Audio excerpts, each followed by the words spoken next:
सभागार थोड़ा छोटा है। आज के दिन नियुक्ति मुझे लगता है कि 800 से 900 लोगों को मिलना था।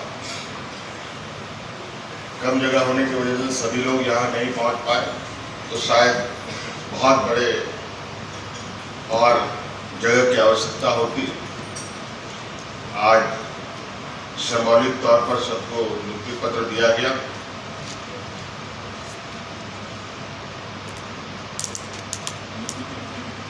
और आप अंदाजा लगा सकते थे जब सभी लोग यहाँ उपस्थित होते तो कितनी बड़ी संख्या होती।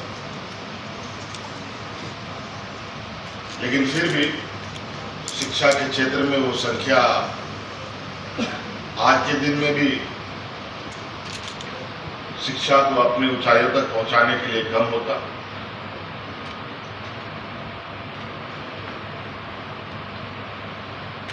और हम लोगों का ये प्रयास है कि शिक्षा के क्षेत्र में झारखंड प्रदेश एक अपना अलग स्थान प्राप्त करे। अलग अलग माध्यमों से हम लोगों ने कई ऐसे प्रयास किए हैं जो मुझे लगता है कि ये देश में भी एक चर्चा का विषय है कि झारखंड प्रदेश में शिक्षा को लेकर कई ऐसे महत्वपूर्ण कदम हम लोगों ने उठाए हैं।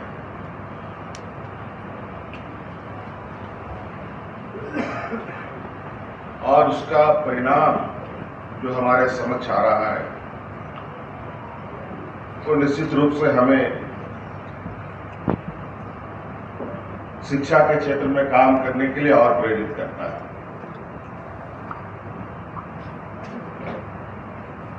आज जब से हम लोगों ने सत्ता संभाला है उस समय से ही इस क्षेत्र में हम लोगों का विशेष ध्यान रहा है। पहली बार हमने अपने इस स्कूल के, इस राज्य के स्कूलों के, चाहे वो झारखंड बोर्ड के बच्चे हों, चाहे वो सीबीएसई के बच्चे हों, चाहे वो आईसीएसई के बच्चे हों, सभी बच्चों को प्रोत्साहित करने के लिए हम लोगों ने आर्थिक सहायता भी उनको दिया, सम्मान राशि दिया, समय आवश्यकता अनुसार उन्हें लैपटॉप भी बांटा। इसके अलावा आगे के पढ़ाई उसके लिए और कुशल पूर्वक कर पाए। मोबाइल फोन भी हम लोगों ने देना शुरू किया। कई सारी चीजें हम जोड़ते गए ताकि स्कूलों में प्रतिस्पर्धा और बच्चों में उत्साह का संचार हो।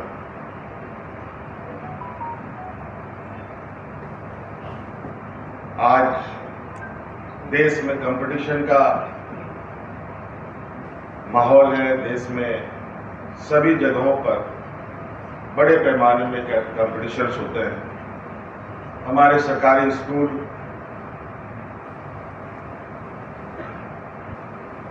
कई कारणों से,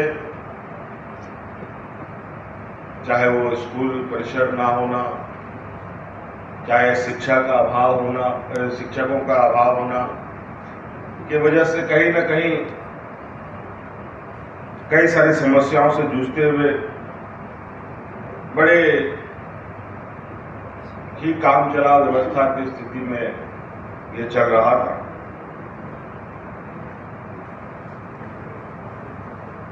हमारे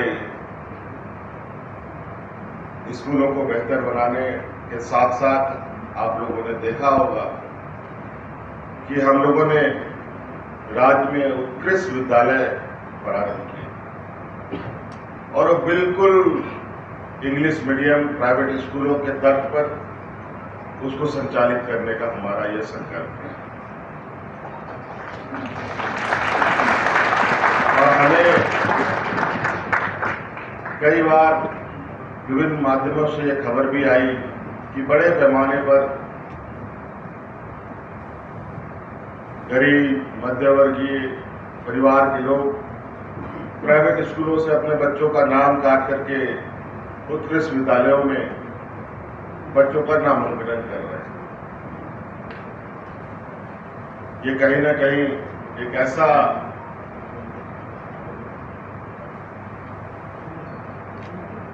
विचार करने के लिए मजबूर करता है कि अगर हमारे स्कूल और बेहतर तरीके से संचालित होते तो आज इतनी महंगे महंगे स्कूलों में गरीब कर्ज लेकर के बच्चों को पढ़ने नहीं देता।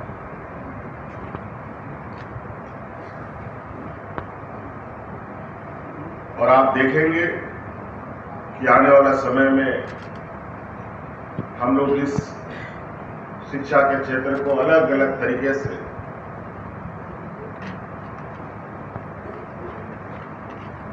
कैसे मजबूत किया जाए।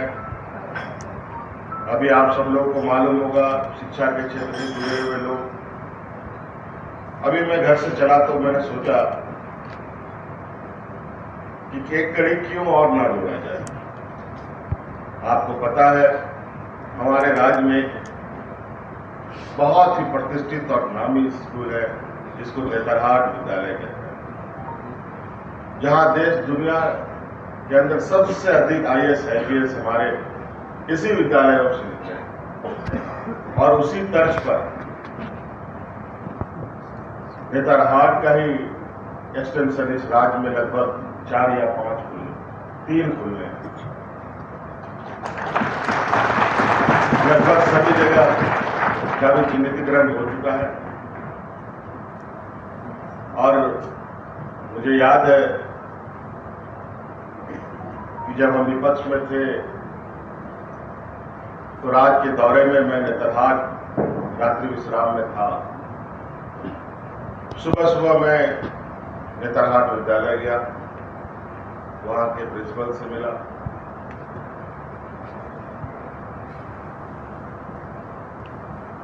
काफी विद्वान उस स्कूल से तो निकले, लेकिन स्कूल की हालत बहुत अच्छी नहीं। वो भी हिंदी मीडियम स्कूल था। फिर हमने प्रिंसिपल से कहा कि क्यों नहीं इसको आप इंग्लिश मीडियम में तब्दील करें। और ये मुझे बहुत खुशी हुई कि आज वो नेतरहाट विद्यालय इंग्लिश मीडियम में नामांकित हो चुका है। आज CBSE से अपने